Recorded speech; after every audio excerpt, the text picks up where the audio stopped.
back, everyone, to another episode of the Tag Your It podcast. I'm your host, Daylon, and we have an exciting topic for us today. And we're going to be talking about mommy and CEO, juggling babies and deadlines. This is a special topic. We have none other than our CEO and founder, Ebony Pritchett, that will be walking us through it and taking us through it. So, Ebony, welcome first and foremost. How are you today? Hey, it's a good day. Oh, wow. Okay. It rhymes Okay. So too. listen, thank you for being here. Obviously, we're kicking off Women's History Month, which is exciting. And I wanted to get your perspective on this topic before we even get into all the questions that we have laid out for you today. I wanted you to take us through, like, why do you even think this is worth having as a discussion? Like, before we even dive in, like, why is this topic important? Why is it important to discuss the mommy role, right? Being a CEO, juggling babies, tackling deadlines, all those things. Like, why is that even an important discussion to have, you think? Listen, I think that whenever I would see people being successful, it would always feel like they're doing something that looks impossible.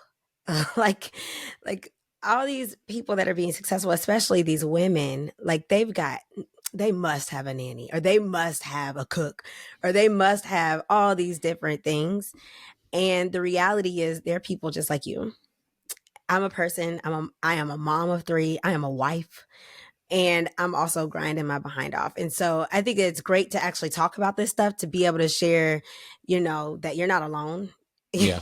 Your struggles are very likely very similar struggles that we're all going through, but how we navigate through it, sharing stories about how we navigate could just be, the one thing to help get you over. So I Yeah. am grateful for the people who have come ahead of me that have shared their stories, that have literally just encouraged me to keep going, which is where we find ourselves at right now, because we kept going, because we had the encouragement of other moms and other people who were doing the thing. But when you just look on social media and stuff, it could be like, I cannot reach where they are. So this conversation is really important for that reason to me.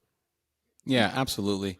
And you know what? I'll add to that real quick is that I think sometimes we get caught up in this social media era, right? Where we see all these people thriving in many different ways. And we're like, why is that not me? Why am I not doing this? And I Yeah. think even in that mommy and CEO space, and also don't forget wife in there, right? That there Yeah. is, you see these like at least high level achievers, and they very well may be, but again, it's important to celebrate and talk about unique experiences and how those things have come to life. So I think that's great perspective, and certainly a worthwhile conversation of having. So Yeah. with that said, let's get right into it, right? Let's get right out the gate, because when we talk about mommy first for you, we did not get introduced into this very gracefully, okay? And what I Nope. mean by that is, most people probably would say, yeah, you have your, a singleton as your first, child, and, you get to nurture that one baby. We had twins, Yeah. okay? And and so we went from just you and I to you, I, and us. Man, oh man. Okay. And so, yeah, I get it. You weren't a CEO at the time, but you were still at a Fortune 100 company. You were, as you said, grinding, working very hard in the corporate workspace. So just kind of talk about what that time was like for you, being a new mother of twins, your thought process. What was what was going through your head? Like, were you thinking about going to work? How was work different? All of that stuff. Like, take us through some of those things for you. Can I just start with the part of where we had twins? Can I just need to start there, because Okay. I think that I remember after having the kids, like, and leaving the hospital. Like, I remember Deadline was loading up the car. Like, he got me in the car first because I had a cesarean, major surgery. And then he loaded the kids in. And I just remember being like, anxiety just hitting me over the head. And Deadline was loading the balloons and the flowers and stuff in the trunk. And then when he got in the car, I remember hysterically, like, not a light cry. It was like one of those hysterical, ugly cries, because it was like, I have no flipping clue what I'm about to do with these two babies at home. It was exhausting. I was clueless. I didn't know what to do. I had never raised two children before. And so it was scary. It was scary. And I remember Also, like Daylon said, I was working. I was working at Procter and Gamble, and there were some things that I was dealing with at the job as well. But I remember Yeah. one thing that my mom told me that was life changing. She told me the hardest job you'll ever have is being a mom. You'll have to be an amazing problem solver, trying to figure out what your child needs when they can't speak. You'll have to be a master, like time manager, like getting yourself Mm-hmm. out the door in a reasonable time and making sure you've packed everything in the diaper bag that you need, having nap times, all that stuff. You'll have to be a doctor trying to make sure that your child is taken care of when they're sick. You'll have to be a lawyer advocating for them. And it was so true because in comparison, like nothing really mattered the same. I needed to take care of a Mm-hmm. life. Like taking care of Yeah. my kids' lives was the most important thing. And so even the things that I was dealing with at work, like they became a smaller priority. I began to solve problems a lot faster, speak my mind a lot faster. Maybe I'm jumping the gun, but I just think that that was the thing that took precedence in my life was raising these kids were far more important than the things that were happening in the workplace. And honestly, that made me a more efficient employee. Yeah. Absolutely. I mean, in a nutshell, it feels like no one's ever ready to be a parent. And when you have twins, you have to 200% that, right? You have to essentially go from not being ready to 200% being fully ready to take care of two new lives.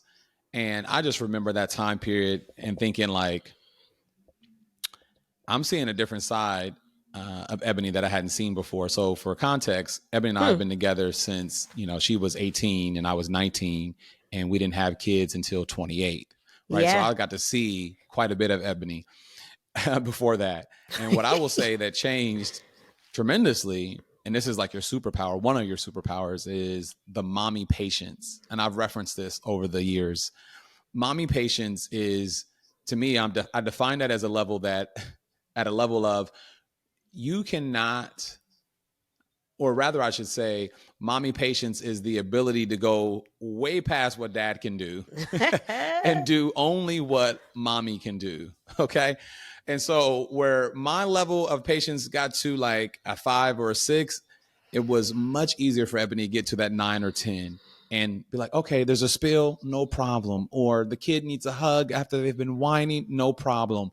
And I'm just like, I'm at my wits' end right now. I cannot take it. And so I saw a transformation because I felt like, I don't know if that was something that you would say that you inherently just had, right? I feel like you just, I guess I'll call it mommy patience. You just went into this mode and this superpower skill. And that was new for me. And I was really thankful that because it taught me about the power of patience, one. And then also, too, is just like, challenging myself. Like, how can I be more supportive in that way when you go into that mode? That's a good point because I think about that. We even have to do that now as parents of our 10-year olds and or they're not 10 yet, they're 9, and our 4-year old. Like, I think you even say something like you have to slow down to speed up. Right. That's something that I learned with the twins. It was you could get really worked up, you could get really frustrated.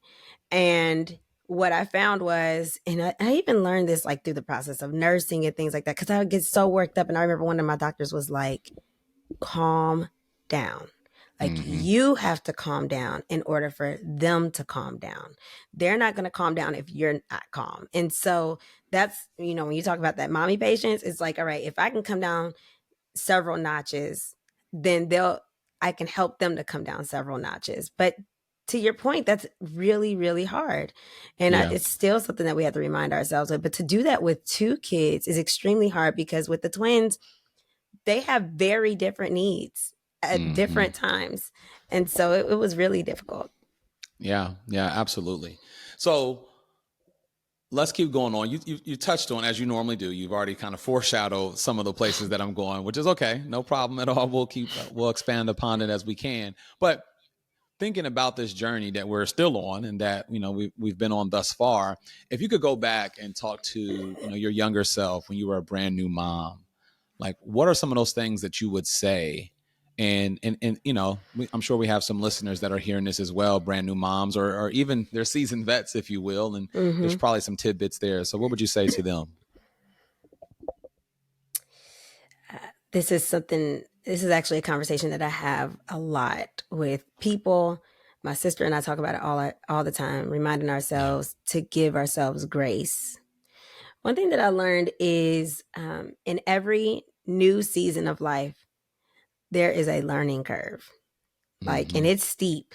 I actually remember seeing this learning curve early in my career. How when you go from it's like if you imagine a hill or a roller coaster, it's like at the bottom of the hill, there's this space where you're just in excitement and bliss, and you have this unconscious, I'm going to mess it up, but it's like you're unconsciously unaware of what you're about to experience. You just got excitement. And then as you're going Yeah. up this hill, you're starting to realize, like, oh crap, like this is actually a little bit scary. Like you're consciously Mm-hmm. beginning to realize, like, there's a lot that I don't know. There's a lot that I am trying to figure out, and everybody else can tell that I don't know what the heck I'm doing either. And but the higher you go up, then you start to come down and you're like, okay, I think I'm starting to figure this out. I think I got it. And by the time you're at the bottom of that hill, it's like, okay, I'm rolling. I know what I'm Mm-hmm. doing. And so with every stage, with every new place that you're coming into, you have to give yourself the grace to go through the learning curve. And some Yeah. stages have longer learning curves than others. And so, and it's true. It's true. Yeah. And I've realized that I had to give myself the learning curve grace with the twins. I don't think that I gave myself that grace very well. Um, Mm-hmm. but I think that learning curve grace, instead of with the twins, I didn't give it to myself in the twins, but I did give it to myself in the workplace. Cause I'm like, listen, I've got to figure out my kids. So I've got to do things differently at work. And I, became more efficient there, like I said. Yeah. But then, oh, Let I'm me sorry, go let me ahead. ask you. I didn't mean to interrupt you, but you kind of really when you get my age, you got to come in with something right away. Okay. But you said that you gave yourself grace at the workplace, but not with the twins. Like, but Yeah. why? Right? Why did you not give yourself grace with the twins, but at the workplace? And then how did you give you? Why? I mean, we all have bosses. So then also the second part to that, Ebony, is how did you give yourself grace at the workplace when we all have bosses that we report to with deadlines? Answer that second after you talk about why not the twins. Because the twins was a new thing. Mm-hmm. Unfortunately, I was brand new at that, and I hate to admit this, but I felt like I was supposed to be perfect with kids as soon as they got here. I think you hear Right. about this whole maternal instinct turns on immediately, and I'm glad that you saw it in me. You said that you saw the mommy patience and stuff, but for me, I was very hard on myself when I felt like my babies are crying. They've been with me for the last 8.5 months. I'm supposed to know exactly what every cry means. I'm supposed to be able to get out this house on time. I'm supposed to have a spotless house. Like, you think that you're supposed to fulfill Mm, all these things, not to mention the fact that my mom was an amazing woman, a stay-at-home mom, and I was meanwhile comparing myself in every way to her. And I'm like, gosh, my house looks a mess. Like, mm-hmm. I'm not doing all these things that I thought that I was supposed to do. Whereas I Mm-hmm. feel like with work, there was something that clicked. For background, I think I shared with you all before, Daylon and I had some difficulties having children in the beginning. Yeah. We had Correct. some miscarriages before we actually had the twins. And something clicked for me along the way where it was like, is stress impacting my body? Is me being worked up in the workplace impacting me from having children? And so there was this real mental shift that had to occur where I realized, all right, there's some priorities that need to be set in place. Like, my God, my family, like those are the Mm-hmm. things that are the higher priorities. And my job, that is a thing that I enjoy doing, but I can't have it impacting my body. And Yeah. so it really, there, that shift, like I said, something about that really changed the way that I worked, where I was able to make better and faster decisions. I was able to get things done quickly. And when I was done, I was done. I wasn't going to bring that toxicity in my body home. I wasn't going to do all Mm. that. So that's how I was able to turn it off at work. But like I said, there was a lot of pressure on me that I put on myself when it came to raising these kids. But I think it was because I was comparing myself to other people, unfortunately. Yeah. Yeah. No, we could spend a whole episode on talking about the comparison trap and how the Mm-hmm. comparison is the thief of joy. And at the end of the day, when we allow ourselves to fall victim to comparison, we end up hindering ourselves and forgetting that this is a human experience that we're all navigating, right? And I can just say, like, this is obviously about celebration of women's history. And I think a part of that is also recognizing that, many women have husbands as well, and they're trying to be a wife, and they're also trying to be a career woman. They're also trying to be everything to their children. And for me, I just wanted to be as much as a support as I possibly could be, knowing that our twins, they needed their mother, right? There was a time where they needed to be breastfed. There was a time where I could spend several hours with them, but they needed their mom. That they just Mm-hmm. knew obviously who you were, and they just needed that time. Now, sometimes now they'll run to me, but I feel like they still do that now. Side note, but uh, They like their there was mom. certainly a They do. time where, as a father, I had to recognize, like, you know what, part of me being supportive is just making sure some of those structural things are in place. Bags are packed, diapers are where they need to be, all the supplies are ready. Am I picking up enough of the formula and all these different things, right? So that you could be, mommy, right, in that way, and you create that space for you. So I'm glad I that you were able to do that, and be there for our kids in that way. And I was glad that I was able to be in support, but it wasn't easy because I think we didn't have that discussion, like, okay, Daylon, you're going to take care of a b c and d, and I'm going to start at e and work my way down. Like, we didn't have that. Everybody has a game plan to get punched in the face. That's what Mike Tyson said. Oh my So gosh. Yeah. we got And I punched in do the want to, face. and this is certainly, Women's History Month. This is, the point is on that. But I do want to give you a real shout out because from jump, you always wanted to be involved. And I want to recognize you to say, like, I did have, I remember I'd be nursing the kids. I'd nurse one baby. And then, because they were smaller and they were a little bit more Mhm. premature, like I had to nurse, but we also had to give formula. So I literally nurse one Yeah. kid, hand you one, nurse the other one, hand you one, so you could finish feeding. You would get up in the middle of the night with me. So I love that we were able to tag team, at least with the twins, and I appreciate you for that because you were a real Mhm. help and a partner. Yeah, absolutely. Absolutely. It definitely is a roller coaster that we are still on because these kids are not getting younger, they're getting older. We'll talk a little bit more about that here in a I think bit. that's an important part to mention, though. Like Hmm. like going back to the whole part about grace, Yeah. every single stage requires grace. So we went from the infant stage where we were trying to figure things out. Then we went to the toddler stage, and that was a brand new stage, and we had a learning curve there. There's been a learning curve with every single stage. Now we're in the stage where these kids are thinking for themselves. They're a little bit funny. They're a little bit talking back. And we have a 4-year old. Like, it's a new stage, and we have to give ourselves grace on that roller coaster of a learning curve as well. So it Hmm. doesn't just stop, it keeps going. Yeah, no, absolutely. For you all taking notes, listening to this podcast, give yourself grace. Everything is a learning curve, right? We talked about mommy patience, which is just a superpower that, hopefully, if you don't have, you'll develop. Ebony certainly developed it, and it was like, you know, it was semi magical, if you will, that she was able to develop that. But give yourself grace and also keep learning, right? There is a learning curve, but then what are you learning? Because I think that's another thing too, is like, pick your sources, get your trusted sources, because everybody doesn't have your best, your best at heart, your best intent. So if you're listening to a lot of stuff on social media, I think sometimes when you hear about XYZ happening said way, you think it has to be replicated the same way for you as young parents or a mom or in the career. And what I heard you say, Ebony, was like you felt empowered, and you knew the importance of setting boundaries at work. It's kind of one of my Yes. key takeaways as I've been hearing you speak about it. So Yeah. with that in mind, Mm-hmm. this has really been, to this point, this is just with our two kids, and this is just really as you as a work professional. However, things have gotten even more complex in recent years because in 2020, in the middle of a pandemic, Yeah. you started a company. Yes. Well, let's start. We were laid off from a company Yes. after after having a baby, right? Yes. Started a company, right? Yes. And so now we went from 2 children to 3 children, Yes. middle of a pandemic, start of a pandemic. You started a Yes. new company.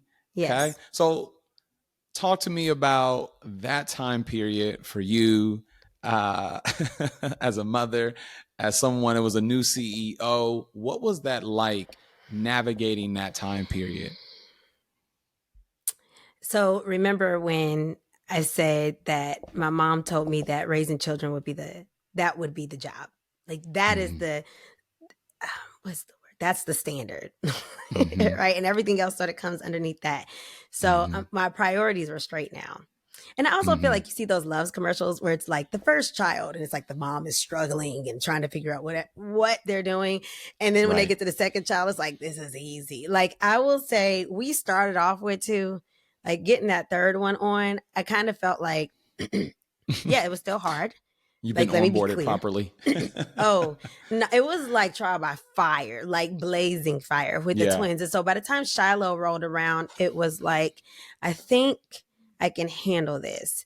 And Mm-hmm. also, I felt confident enough in myself because I was working and I was working hard. And because I was a mom of twins, it was sort of like, I remember there's something that you even say, Daylon, that cracks me up is when babies are crying, that are around us. I remember with the Sweet twins, they music. would cry. You'd be like, this is sweet music to my ears. Like, this isn't bothering me. And we think about that with other babies now. We hear babies crying. We're like, that means nothing to us. We're not afraid of them. And Yeah. that's true. It's like when, I don't let things get me extremely worked up anymore. So I remember there would be times when I'd have to be in meetings. My kids would get sick. And it's like, well, my kids are sick, Mm-hmm. the show still must go on. So I'm going to take care of my kid because they Mm-hmm. are my priority. This job, this is nice. I enjoy doing this, but I'm going to figure out how I can take care of my kid, and then I'll handle this meeting. And there were some times when I'd have to have conversations and say, hey, everybody, my kid is sick, but I can still have this meeting. There were times where I had to nurse, be off camera, and still Right. carry on with the meeting. And like I said, I think that when I realized, like, I have been an I have been a master problem solver. I have had to be a doctor to my kids. I have had to be an organizer. And I realized all these tasks that I was checking off, I'm like, these are some transferable skills that not only work in the house, Mm-hmm. but they also work in the workplace. And I think that I know what I'm doing now. So I allowed Yeah. myself to gain confidence from these experiences. What would you say to, adding on to that, speaking just specifically from the CEO part, because I want to really dive into that part now, right? So knowing what you know, like now you're on the other side of it and we're still living it a little bit, but thinking about starting a company in the middle of a pandemic, you've never Mm, started a company before, right? Like, hello, newsflash, starting a new company in the middle of a pandemic is like, that was new for everybody, but especially us, knowing that we hadn't been business owners. We had worked for companies. We had been, kind of on that kind of wavelength of 9 to 5 till we retired, that kind of deal. This was yeah. new. So, I mean, talk about those early days of the advocacy group where it was just you in that company and you were just trying to, work a contract here, work a contract there. What were some of those things that were useful for you in business as a CEO, right? That maybe you even felt like were transferable skills that you brought from being a mommy into that role, if any of those things come to mind for you. One thing that I learned, again, like from being a mom, and I think I also fortunately learned this from the company that I had, been let go from, was I think one of the big differences between the successful and the unsuccessful is to keep going, like Mm-hmm. not stopping. So when I started the company in 2020, it was, I don't know everything. I don't know how to do everything, but I'm Right. going to figure it out, just like I had to figure it out with my kids. I don't know why they're crying and they won't stop. So I'm going to keep problem solving. I'm going to ask questions. I'm going to reach out to people, find resources until I get this answer, until I get it figured out. And I'm not going to let myself quit. I think, as I mentioned before, um, I had a really hard time nursing Shiloh. It was hard. Mm-hmm. I cried a lot. I was crying Mm-hmm. more about the nursing than I actually was from the surgery that I had. And Yeah. I remember, like I said, you have to slow down to speed up. I remember I had to calm myself all the way down to make that thing successful. And we figured out nursing. And I ended up nursing her for a long time. And I'm very, very proud of that. But that also was a transferable skill to the business. Honestly, it was okay. I need to ask questions. I need to, first off, slow down so I can speed up. Who do I need to talk to? Who are some people that know the answers that I don't know? And calm down. Don't get so worked up and broken apart when you don't know what to do. Slow down and make a plan to go figure it Mm-hmm. out. Make yourself a plan to figure out the answers. And we're still doing that. We're still figuring out, how do I make a plan to get these questions answered? Because you're not going to know everything. You're not. Mm. Yeah, no, I love that. That last part, really hit me, because it's like, you don't know what you don't know, but that's not an excuse to not go and know it, right? Right. Not go and learn it. And I've seen that in you. Like, I mean, I just recently joined this business. You ran it for over 3 years without me in this, right?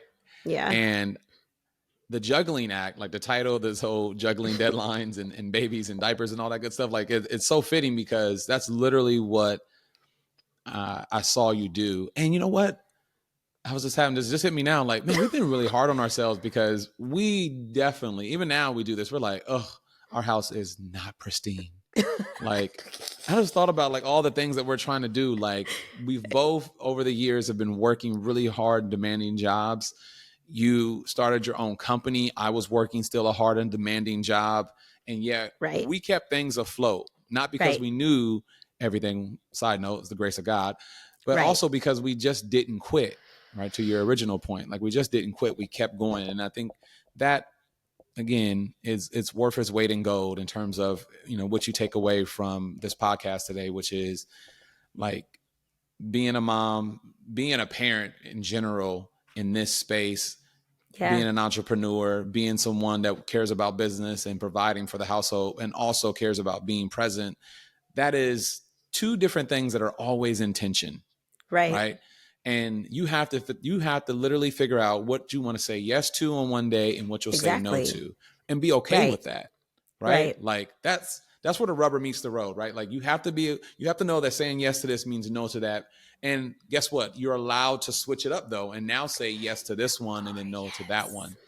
I just think that's powerful. So, anyways, you just made that kind of thought come No, full circle. that's really good. No, that's an important point. There were some opportunities for me Mm-hmm. to take on other roles and work in different spaces. And I knew that they Mm-hmm. were going to take away from what I decided was a core priority, which was an, being a mom to my kids and being a wife, and making sure that that was a priority in the way that I had it. Again, another lesson that I Mm-hmm. learned from my corporate days was define what success looks like for you. And I had defined what success looked like for me. It was having the flexibility to volunteer at my kids' school when they need me to. It was having the Mm-hmm. flexibility to go to my son's soccer game, flag football game, basketball game, the dance recitals when I needed to. If there's a doctor's appointment, I need to have the flexibility to do that. And if I'm traveling year round, and that's not to say that traveling isn't a thing that's going to happen. We definitely travel for our jobs. But if I am stuck to a job that's forcing me to travel year round and I can't prioritize that, then is that the job for me? And so there were definitely some things that I ended up saying no to, you Yeah. know, because I chose that this is my priority. So I think that you make a very good point with that. Mm-hmm. Yeah. Well, thank you. I try to make a couple of points here and there, for Okay. sure. Okay, good. So now here we are, 3 kids in, 10 years Mhm. of almost 10 years now of being a mother, 4 years as a CEO. Women in leadership, even though we see it every day, it still feels new, right? Like, women in leadership, Okay. maybe starting their own company, it still feels like there's still so much more room to grow in this space, right? Where women are stepping into the workforce, they're being, the boss or a key contributor in their company. And they're also saying, I can be a mother, I can be a wife, I can be whatever, or I can be single, whatever the story may be. The question for you though is, what advice, right? And in a lot of this, you've been given a lot of advice, but specifically for that person that's like, hey, I'm a mom and I'm thinking about starting a business, right? What are some of those things that you would share to them to consider or to have in place that maybe, we didn't? right? We kind of was going at this kind of flying by the seat of our pants a little bit that we didn't have in place. So what would be some of those things that you would say, hey, have this discussion or do Yeah. this thing? What would be some of those things you would share with the audience? Okay, so going back to the advocacy group, the conception of the idea started in 2018. Yeah. And that was from from the first, podcast or podcast zero. We learned that came out of prayer time with the Lord. So Yep. the vision came, we constructed the vision. But not only that, but in 2018, there was a business plan that was written and created.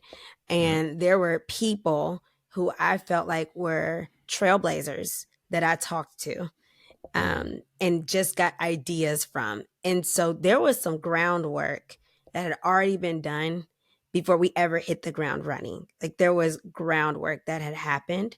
And so if you're going to start a business, I recommend that you know what you're going in for, that you know what your mission is, because that's another part of this. Like this isn't just work for us, but this is purpose driven mission work, Absolutely. which makes the motivation that much easier.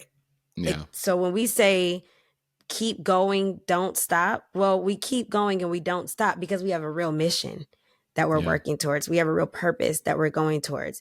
And sometimes we have to go back to the mission and purpose, like, okay, so why are we doing this again? What are we doing this for? Because sometimes you can get lost in the haze. You can get lost in chasing the money. You can get confused. So sometimes, oftentimes we do go back to our mission, but it really helps when you have a mission. It really helps when you have the vision and it's laid out plain.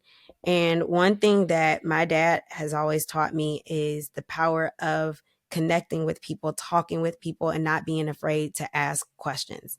Maybe just even identifying somebody who has been in a space that's even relatable to where you're trying to go. They may not even be doing exactly what you want to do, but they can even connect with what you want to do, and sitting down and having a conversation with them. That's what really helped me before we got started with the advocacy group. Yeah. No, yeah, no, I love that.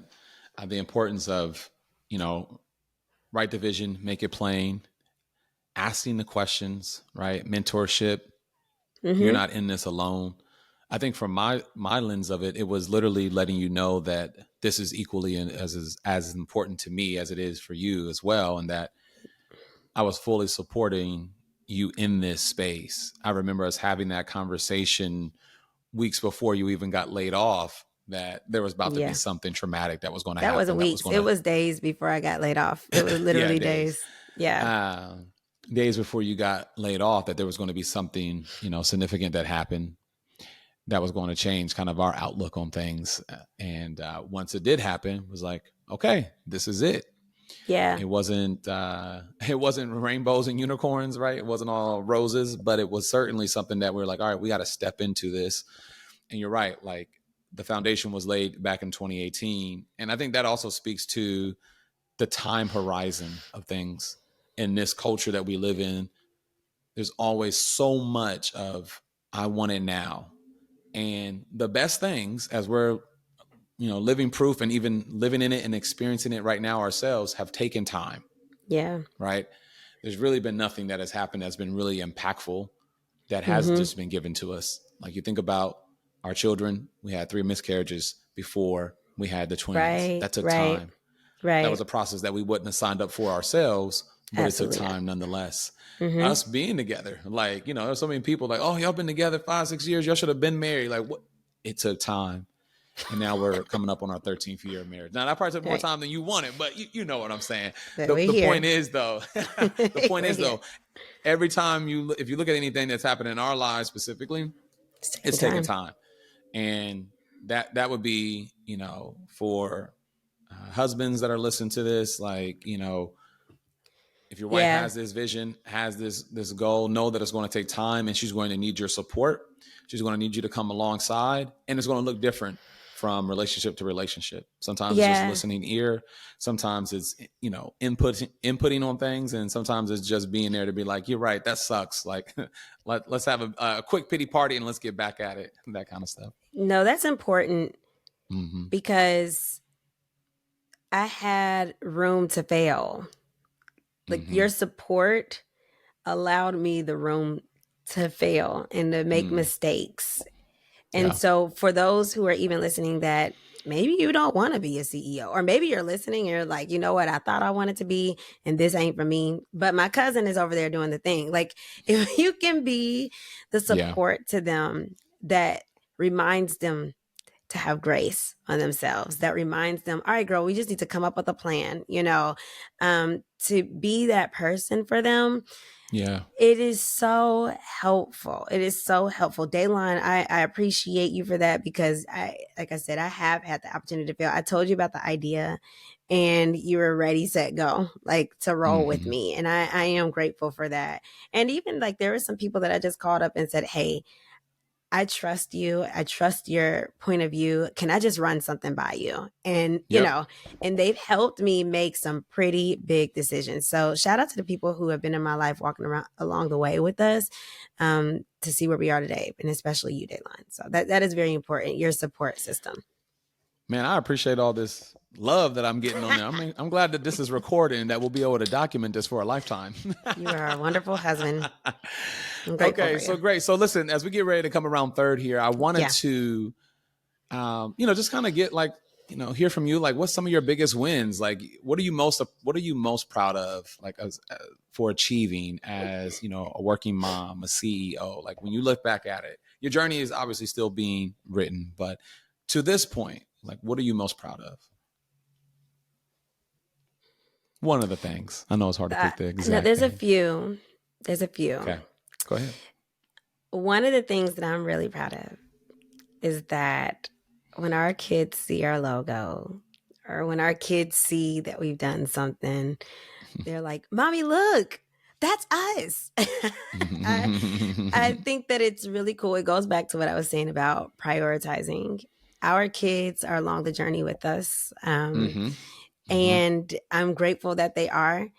Like I mentioned, I don't hide the fact that I have these 3 kids that are my priority, Yeah. and that Yeah. has not broken me. That has not damaged relationships with clients. I actually think that has helped the relational element Mm-hmm. of the connection with the clients that we have.